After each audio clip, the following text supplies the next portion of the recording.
Hi, welcome back, everyone. Scott Alters here with my business partner and renowned chef, Matthew Medure, here at Rue Saint-Marc for episode 3 of our Rude Cultured video blog. And today we're discussing a topic that I think is very important but needs to be brought to light a little bit better, and that is professionalism in the hospitality industry. The reason I chose Chef Medure is he has a 30-year career in very high-level restaurants, hotels, and wanted to kind of pick at his expertise, some of the things he saw as a young chef that influenced decisions he made as he got older, and then as he's gone into owning one of the largest restaurant groups in Jacksonville, the way he's able to take professional standards he learned as a young man and carry those into now being the CEO of a 7-restaurant 7 going group. on 8. 7 going on Yeah. 8. Yes. So I think for some of our younger viewers, the important thing to really get at here is how establishing great standards of professionalism early on are going to carry through your entire career, and as you come on to challenges that you are not prepared, you weren't trained in, you can rely on those standards to kind of help mold your integrity in your judgment making and decision making, and ultimately let you continue to grow and create and bring your businesses to the world. All right, so Matthew, we'll start with your career in Buckhead, outside of Atlanta, Yeah. working at the Ritz-Carlton there. At that time, Gunther Seeger was the chef of the restaurant at the Ritz-Carlton. He himself very renowned for his professionalism, his demanding standards, I think one could say, is from what I've heard. Yeah. And so talk a little bit about, as a young chef, this is 89 to 90, so 30 years ago? Yeah, that's right. So just backing up a little here from there, I grew up in the family business, as you know. Parents caterers, wanted to go to culinary school to bring back some extra technique to their business, but then once I got into culinary school, I realized I saw a whole new world. Right. That was out there that was never exposed to us in the little town I grew up in. So I went to culinary school and then just put everything I had into it, and then luckily I was top of my class, and the corporate chef from the Ritz-Carlton came and said, "Come." That's fantastic. And so that was pretty much the beginning of what I had no idea I was getting into. Right. And so I went to the Ritz-Carlton Buckhead. I probably was 19, and packed a big truck and headed out, just with my hard work ethic and a few $100s in my pocket. That is fantastic. And so I went there and I started my apprenticeship, and I worked in the, walking into the kitchen of the Ritz-Carlton is a very humbling and, can create some serious anxiety. Yes. Back in 89, 90? 89, yeah. There were some serious chefs walking around there. Right. High toques, pristine uniforms, neckerchiefs, and it was very serious. And everyone was just moving their ass, like you said. Right. And so I worked in the cafe there. It was a 3-meal period. Okay. And I worked breakfast and lunch to start, and started learning these techniques. And I thought, okay, this is great, but soon I wanted more. And so I was only there a year, maybe 18 months, but I wanted more. So I made a relationship with the Michelin chef in the house, and absolutely. He invited me to watch, observe. Something I still think is one of the best things a young cook can do. Absolutely. And stood in his kitchen for the first while after working a full shift in the 3-meal period restaurant, and watched. And then finally I was able to start doing some work, and then what I saw there was pretty amazing. So a story that I have heard about you from a colleague of yours, tell me if this is true or not, but it was a story that one night you decided that the walk-in cooler was not up to standard, and you stayed all night reorganizing a walk-in cooler. How did you know that? Jay, your former chef, told me that when that he was is in true. dinner. Yeah. That is true. Stayed all night off the clock, unpaid, reorganized an entire walk-in cooler to your standards. Yes. Then returned to work the next morning to work your shift As an intern. As an intern. Yeah. So that's a pretty fantastic story, especially for someone who is not in the restaurant industry to hear why would anybody do that. When you're young and you're determined, you have desire to be, for our sakes and purposes, a chef or anybody in an industry, why is making a personal sacrifice, like instead of going out hanging with your friends at night, you stayed and reorganized a walk-in cooler that nobody asked you to do? What kind of mindset does that give to a young person that will carry on the rest of their career? Well, I think it's something that you might be born with. I've always been a clean person, very clean. I didn't like the way it was looking. I knew I couldn't make an impact the next day, and I wasn't even sure if I'd get fired for doing that. Right. I was working with the night cleaners. Okay. I was supposed to be gone. Right. But I've always been the type of guy, I wanted to make something better than it was when I left it. I still preach that. When you walk into a room, it should be better than the way you walked into it when you leave. Right. Absolutely. And so I've always just had that foundation, and that I got sparked that day to do that drill. And it did take me all night, but that's really interesting you knew that. That's fantastic. I think, and this doesn't just pertain to the restaurant industry, but I think people that find great success, people that are real hallmarks of professionalism in their industry, are always looking at the small picture and seeing how can this be better. Mm-hmm. And I really do think that is a standard of professionalism that more people need to realize. There is a big picture that you have to focus on. Right. As CEO of Medure Brothers Culinary Concepts, there's a very big picture, but that doesn't mean that you can't still see a micro thing and fix it and make it better. And at every step in your career, I think. And isn't that the greatest satisfaction? Absolutely. When you find those little gems. Absolutely. Yeah. I get so thrilled when I fix a wobbly table or something. You just want to sit and look at it for absolutely. a while. It's like some great success you had when you just. Okay, so then opportunity to move down here to Northern Florida. Took the position as the head chef of the grill room in the Ritz-Carlton at Amelia Island. Well, what a segue. So the walk-in story, I truly believe, and this was not rehearsed, is how I got to Amelia Island. Yeah. The executive sous chef of the hotel, Steve Schaefer, who is now within our company now, a high-level leader, he noticed that. And a few months after that, he got tagged to be the executive chef of that hotel. And of course, what does he do? That's he goes, fantastic. I want someone like that on my team. Yeah. It was, so he said, will you come with me? I'm like, yes. Yeah. And so I came with him and opened that hotel. But I believe that's how that went down. That is fantastic. Mm-hmm. So that little effort made a whole different path for my career, I would say. Yeah. So we'll get into a little bit more of your time there as the chef. But one other thing that I think you would agree with me on, you never know what opportunities are going to open up for you if you carry yourself in a professional manner all of the time. That's right. Do it for self-respect. But in my experience, I have never seen someone get an opportunity that didn't present themselves to the world as somebody that deserves an opportunity. Mm-hmm. I guess is the way I'd put it. Yeah, well said. All right, so now you're still very young. You're the chef of the grill room and the opening team. 21 years old. That was the opening of that property, correct? So opening chef, brand new property, beautiful property. Amazing, yeah. And what was going through your head? I mean, here you are, not having been a chef for that long, and really tasked. I wasn't a chef. You weren't a chef. Tasked with a fairly large responsibility. I went from intern to chef in 1 year. So see, kids, it can be done. You can graduate culinary school and be an instant chef. All you have to do is work full time. Yep, for free. Another 8 hours for free, and work all night cleaning walk-ins, and you're good. And you will be a chef. Yeah. So 21 years old, I got I got my post, and I was like, okay.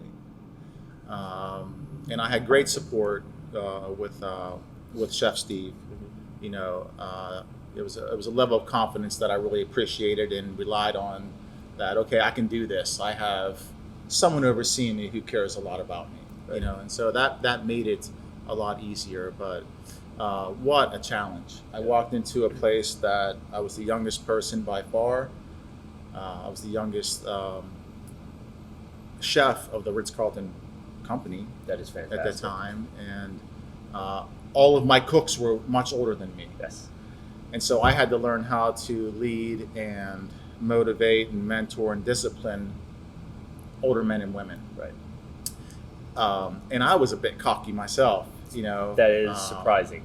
Yeah, and so and strong-headed, and I've certainly been able to develop over the years and simmer that down quite a bit, but not then. Right. And so I pretty much fired everybody, Yeah.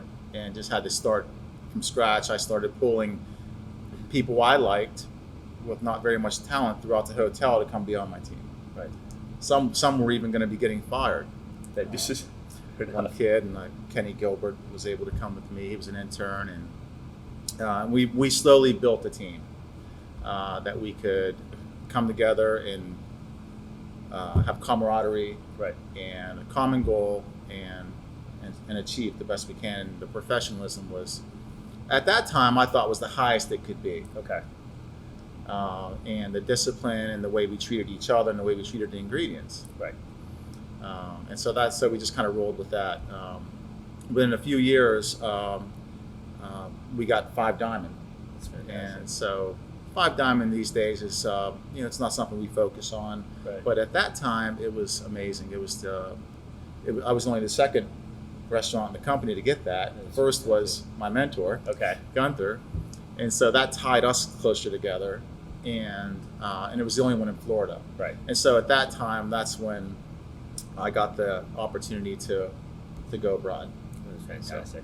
So 2 points there. I hear lots of people talk about mentorship. It is a wonderful thing. It is such a powerful thing, especially in a younger person's career. But it's something you have to earn. I think you have to earn the opportunity to have a mentor. I don't think you show up and then you get it. Yes. I mean, we bring people in and we always have to train them.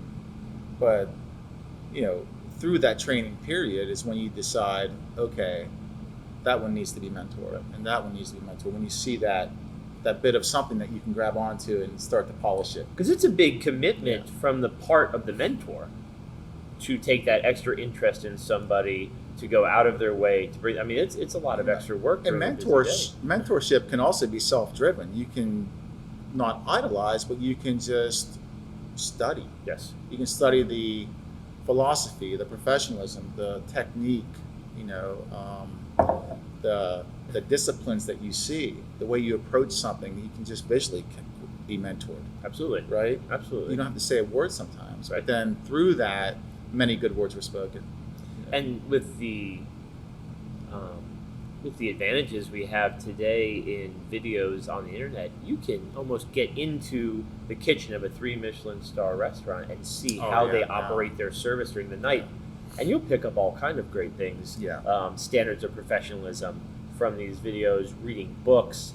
I loved Charlie Trotter the late Charlie Trotter put out a series of books. One of which Lessons in Excellence. Lessons. Very good.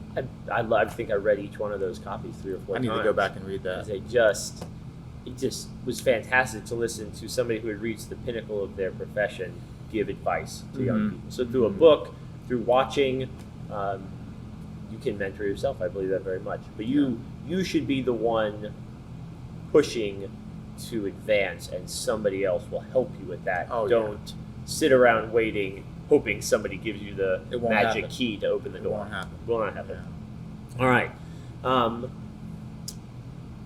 You proved yourself at the Ritz-Carlton. Great accolades. I mean, really, I think probably your work ethic as a professional, but more importantly, maybe what your take on that is, your ability to inspire others to be professionals as well, to rise up to those standards, to not settle for poor standards because that's what was in front of you at the time, but to make the hard changes.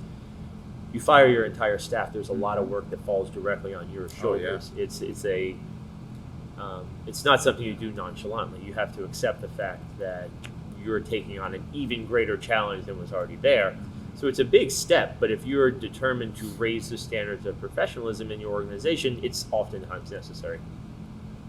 So here you are, still very young at this time, maybe 25, 26, roughly, if not younger. 24, 25. Yeah. You've really driven, you've now built a great team that... We got a solid restaurant. Getting accolades, doing great, and you make the decision or have an opportunity presented to you to open your own restaurant here in Jacksonville, Florida. Yeah.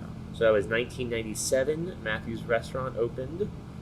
Really the first, in my opinion, still only fine dining restaurant in the city of Jacksonville, and to great success. I mean, people were thrilled, and I think you brought something to the city of Jacksonville that no one had ever really experienced, at least inside the city. Maybe they had traveled outside, but yeah, it was a bold move. People that knew and loved me encouraged me not to do that. Very good, very good. Stay in the bosom of the Ritz-Carlton. Right. You're doing just fine. Right. But just fine wasn't enough. I started wanting more. Scott. I would even put on a tuxedo and go work the dining room. That's fantastic. At the Ritz. I was very much involved in the service, trying to push that level. And I learned a lot of that in Monte Carlo as well. And I just wanted more. At the time, it wasn't fashionable for a chef to own a hotel restaurant. Right. Although I did ask for that. Yes. In some way or another, not thinking how would I ever pull that off, but I did.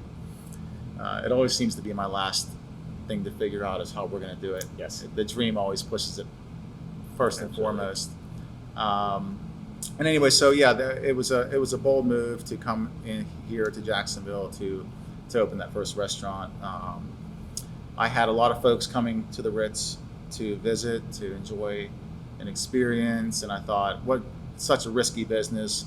Let's keep it home. Okay. Let's keep it home. Right. And so I knew I would open up with some business on the books, and it would be our job as a team to keep them coming back. So we opened up with tremendous anxiety, nervous energy, and we were just relentless in that pursuit to be the best we could every day. And discipline in the kitchen and respect was paramount, and it was there every day. Right. And which is somewhat easier to do with one restaurant than it is multiple. But we got opened. Yeah. And off we went. That's fantastic. Yeah. We kind of touched on this a little bit earlier, but here you're taking on a risky endeavor.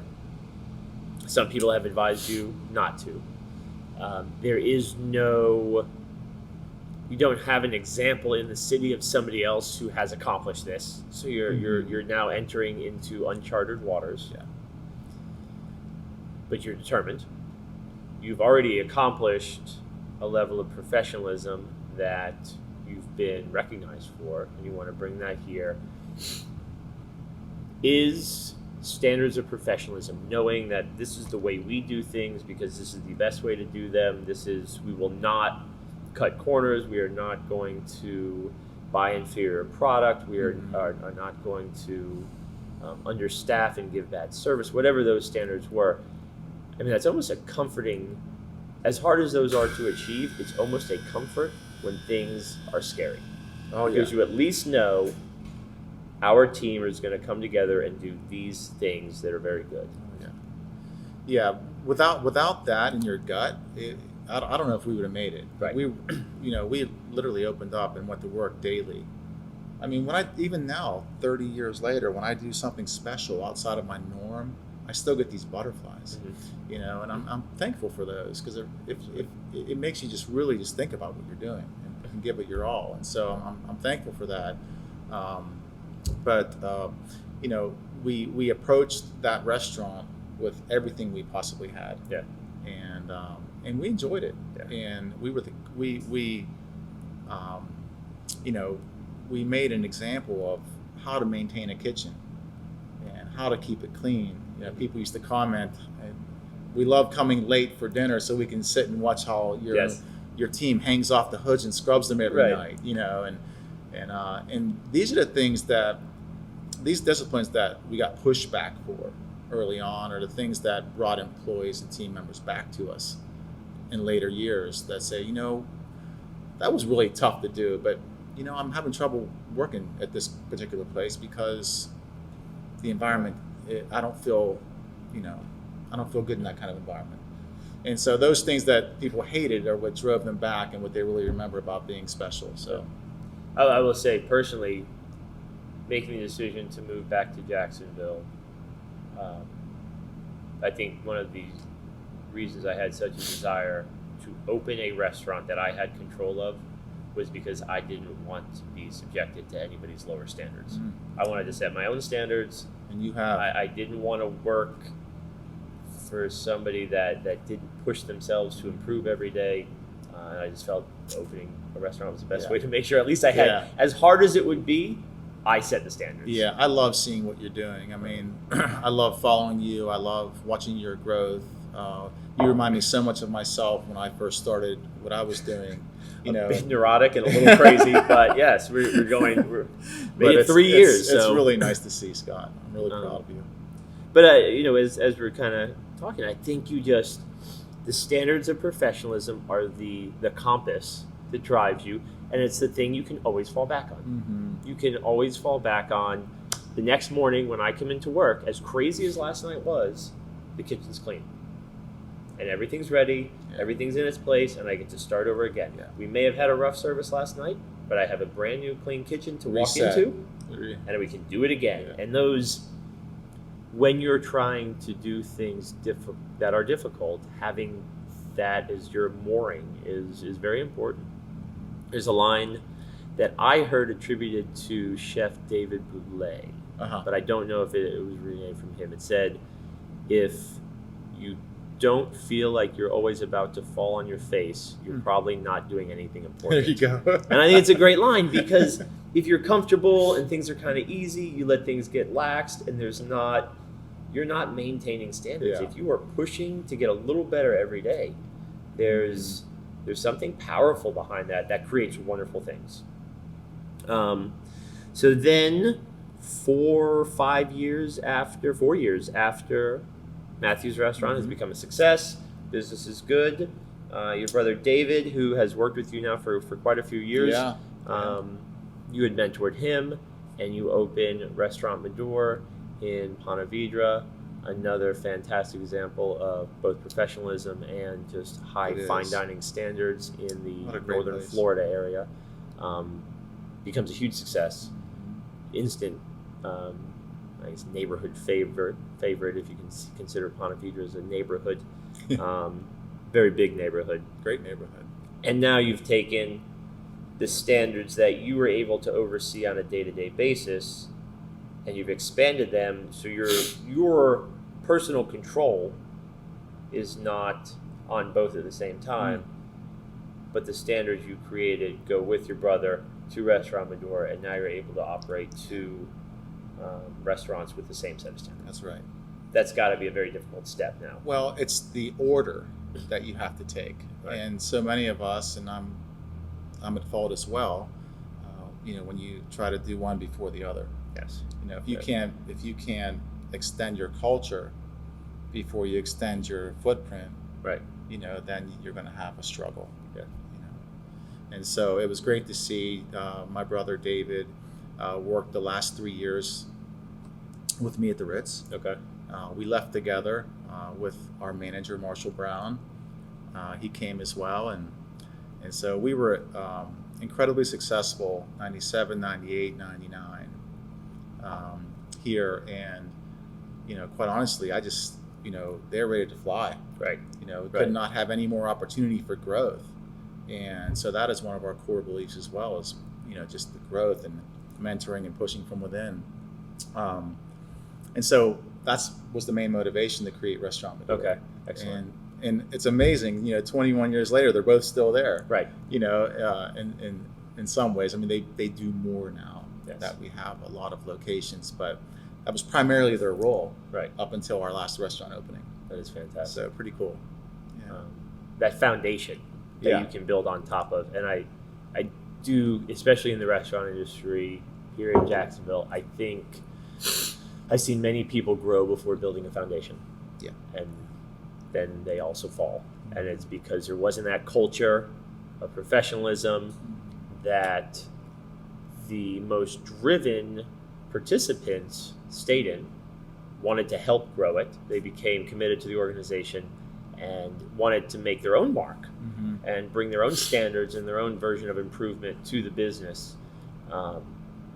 That I think Medure Brothers Culinary Concepts has really used for the last 21, 22 years to continue to grow.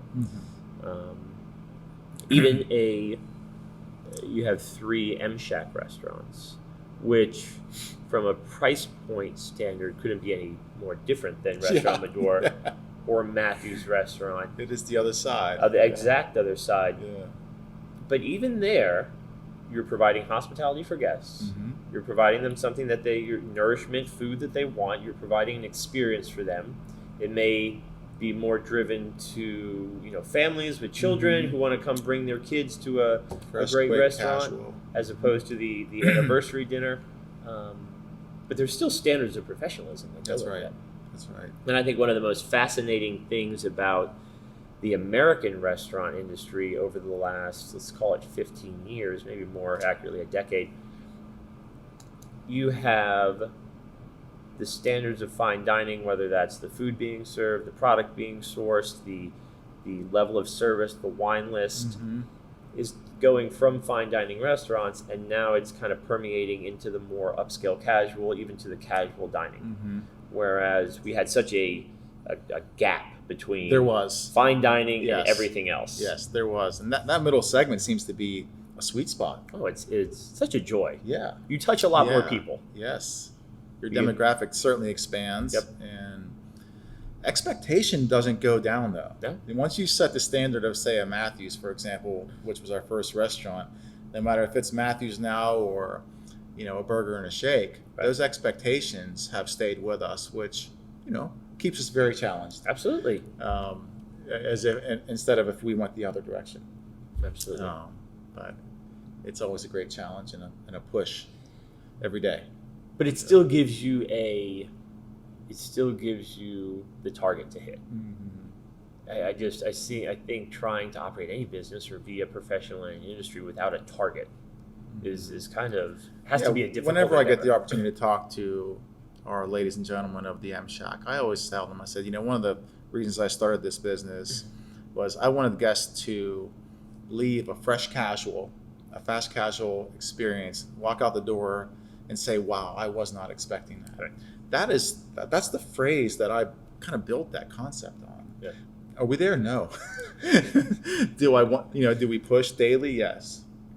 We push for that, but it's a little bit, it's very challenging. We have many employees and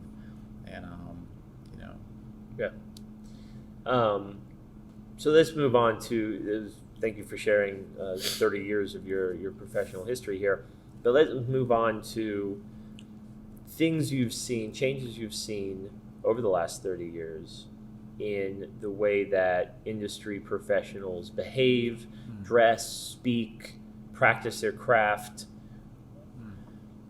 I know a lot of people that think we're going in the wrong direction, that we're getting less professional, that our standards are dropping, that we don't have a commitment to our profession. And I think one of the reasons I wanted to have this conversation with you is there a way we can turn that around and start going a different direction? Can we hold ourselves as a industry, a Jacksonville restaurant industry, start to hold ourselves to higher standards? Not for anyone's individual benefit, but I think for a communal benefit. That the profession of the restaurant employee, whether you're a chef de partie or a cook, whether you're a sous chef, a chef managing other cooks, you're the restaurant manager, you're the sommelier, you're a server, you're 18 years old and you got your first job as a server assistant. What are professional standards here in Jacksonville, just talking about Jacksonville, that we can do to bring a little bit more prestige back to, I think back to the profession? Chef, it drives honestly, I don't rant much. This is a rant Yeah. safe zone. We are all about ranting here. It does drive me a little crazy with some of the lack of discipline and respect that I see. Yes. Not just in other restaurants, but in some of our own. Right. Which is my previous comment saying we're pushing every day. Right. For that lack of professionalism for the profession of cooking that goes on in many kitchens. Yes. From the way we maintain our kitchen to to our uniform. Uniform alone can be. We could talk about that for an hour. Don't come with a wrinkled chef coat to work. Just clean. Just your grooming standards. Or did you take a shower today? Did you brush your hair? Did you shave? Yes. Did you wash your clothes last night? To the way we treat our ingredients and the way we treat each other. It's paramount, and it also defines how people perceive our industry. Absolutely. Which I take that very serious. Absolutely. A lot of people do. Some people might undermine that, but I promise there's like thousands of cooks and chefs and restaurateurs who have dedicated their lives to protecting that and growing that part of our profession. So it is a big deal. And so what do we do? Yep. And a sense of pride. Knowing that you are the restaurant industry as we know it is over 100 years old, really birthed after the French Revolution, for those who aren't as nerdy about the restaurant industry history as I am.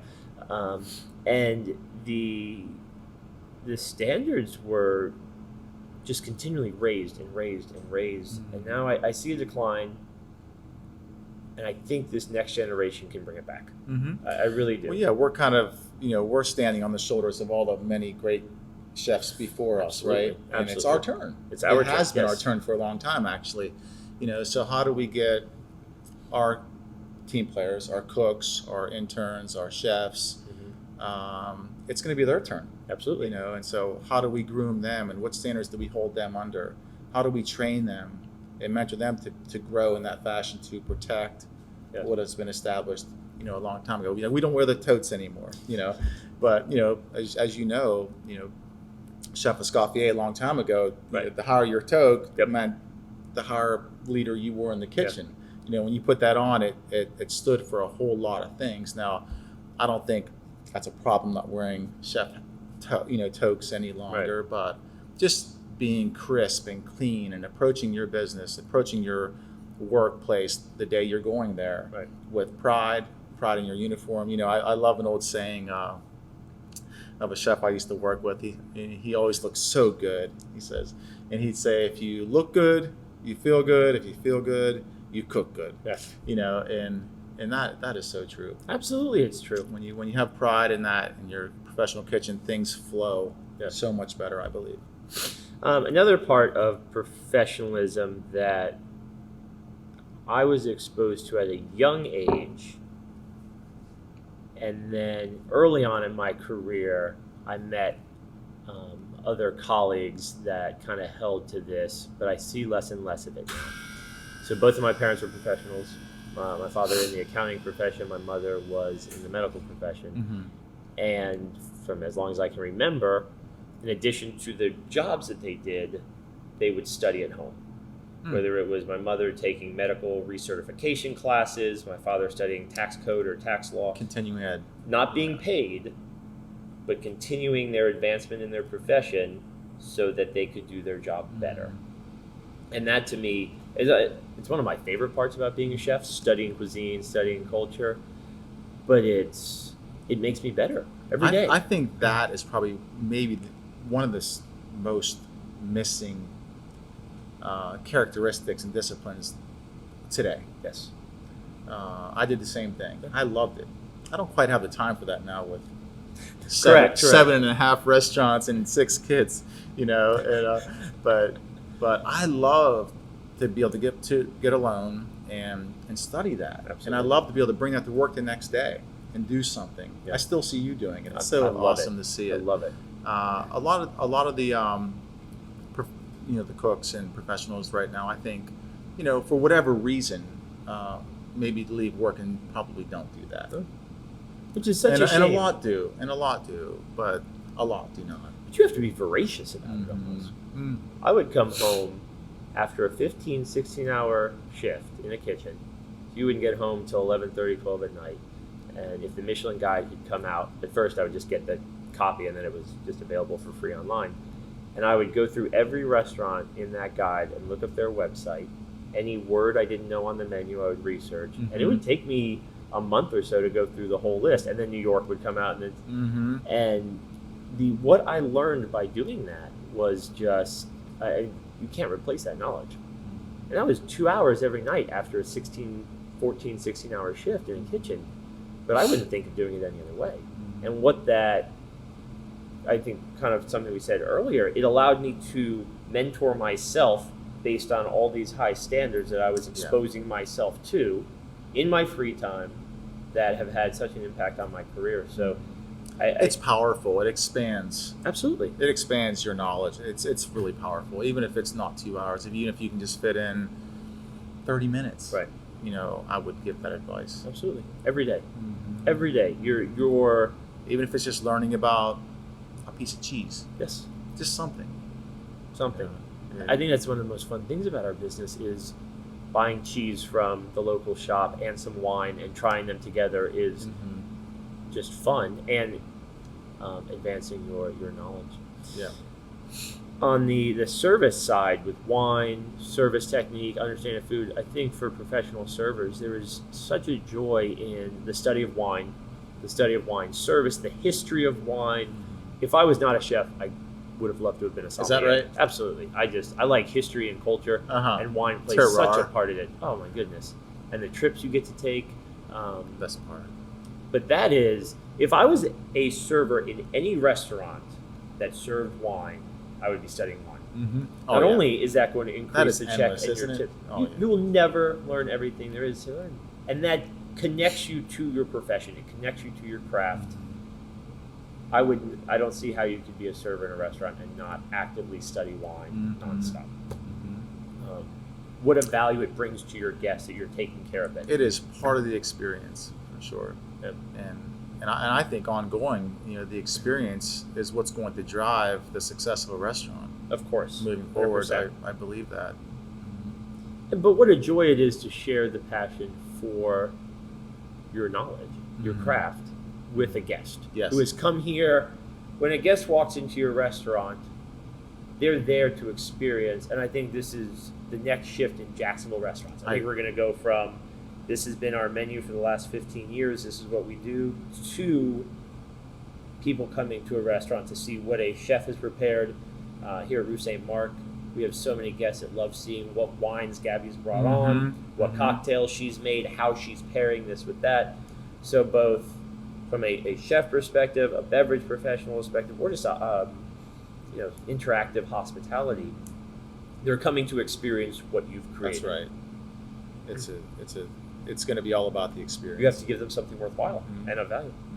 So one of the last points to touch on, creativity in this industry, just in general, is, I think, overstated today. And as much as I love creativity myself, if you don't have a sound technical background with which you use to create, your creativity at best is watered down. Your ability. You think we have more creative folks than technically sound folks? Yeah. I think gastronomy 50 years ago was, I make this every day, I make it perfect, and I have so much respect for that. And then it became, now I'm using my skill to create. I think we've gone a little too far where I just create, but I really didn't have a lot of skill to begin with. And my creations I can't debone a quail. I can't debone a quail. It takes, so... Or make that perfect stock. Exactly. Yeah. So for any young chef out there working, pay attention to creative chefs and understand their creative process, but learn the basics. Implement the technique. For years, learn the basics. That's the beauty of it, Scott, is these techniques haven't changed. At all. They're amazing. You can go back and study age-old books, and Right. it's still the same way we do things. Absolutely. But what a marked difference when you take the stem off of a carrot and you peel the carrot to how the stalk comes out. It's a Absolutely. marked difference. Absolutely. And sometimes what you see today is like, whoa, remove everything from the pot. Why did you put green bell pepper in your chicken stock? That makes no sense. So the information's there. It's the desire, the desire. But that could be an inspiration. When I went to Culinary Institute of America, most amazing culinary library, I think, in the country, and had all this access to knowledge, I specifically chose to begin reading only cookbooks by the great French chefs. So, Ferdinand Pointe, Paul Bocuse, Michel Girard, the Trois Gros brothers. I started there, and that's all I would read until I understood. You saw the common thread? Absolutely. Until it was just, and plus, being in school and studying and actively practicing. But if I did not have it ingrained in my head how to make the most incredible potato puree you've ever tasted, and yours is so good, I had no business trying to make a potato foam. Yeah. I had no business attempting that if I couldn't make, with 4 ingredients, the best potato puree you've ever had. Well said. We need more of that. Mm-hmm. So that's just I think professional, in any industry, a professional has begun with the basics, mastered the basics, moved up to a point that now they can create. And that's where you get great quality. That'd be the ideal progression for sure. So kind of a last little finishing thing to touch on, going well back to your history. You had the opportunity for about 6 weeks while you were, this is about 1994, to do, I guess we'd say, a stage at the famed restaurant Louis XV by Alain Ducasse in Monte Carlo, France. His restaurants, especially Louis XV, are known for just the epitome of restaurant professionalism, of luxury, the gold standard in the world for luxury. Just talk a little bit about that. Wow, I can talk a lot about that. I think I mentioned this to you earlier. When you're in an emotional state, all information is anchored deeply. So I don't forget anything that I saw there. It feels like I was there for a year, and then it feels like it was a day. Being in that kitchen was, when I told you how I walked into the Ritz-Carlton bucket for the first time, as an intern, this was tenfold. Right. I was like, whoa. Right. There were, we served lunch and dinner. The kitchen was huge, but meticulously clean and ornate, just massive, with its equipment, things I haven't seen before. We did 40 people for lunch every day. Okay. And there were 52 people in the kitchen. That is right. And I thought, okay, it's starting to make a little sense. And I think probably at least half of them worked for free. Right. And they were sent by other Relais Chateau or other Michelin restaurants that they just did this trek, not just kitchen, but front of house too. And I met some really great people there. But some of my main takeaways from there was, something I think I touched on earlier is the way we treat our ingredients. Like I've learned such an appreciation for the lonely vegetables, like celery and carrots and turnips and onions, and how to respect that product as a foundational item to creating food. What I saw there and the way they treat their ingredients was just mind-blowing. And the way they interact in the kitchen. There's not much sound here right now, and all you heard there was just taps of a knife or hardly no talking. Focus. All you heard was "we chef." That's it. And so watching this kind of go down and seeing the professionalism. I mean, discipline. It was just incredible. The way they interacted, the way they looked. When you were held to a standard there that if you just budged, you were going to be gone. Right. And so that was widely known, and a lot of history behind that. at that location. So You were responsible for maintaining something that the world looked at. something, just really something. Yeah. And then same thing, we'd get a little break. We'd go eat a whole baguette and some cheese, and then back. Yeah. And you're back, right back, same staff. Yep. And you're going to do 50 people for dinner. And again, 52 cooks or whatever in the kitchen, whatever it is. And it was like, and then the amount of cleaning that happened 3 times a day was by far more than the cooking. When you cleaned at night, but you also did that same cleaning in the morning. Yes. And they just washed like this, nothing was like this, polished everything. And they did that before lunch, after lunch, and then after dinner, and then again when you come back in. And so I thought at the Ritz-Carlton I had a pretty disciplined kitchen. Right. And so this is when I shaved my head. I went there with long hair.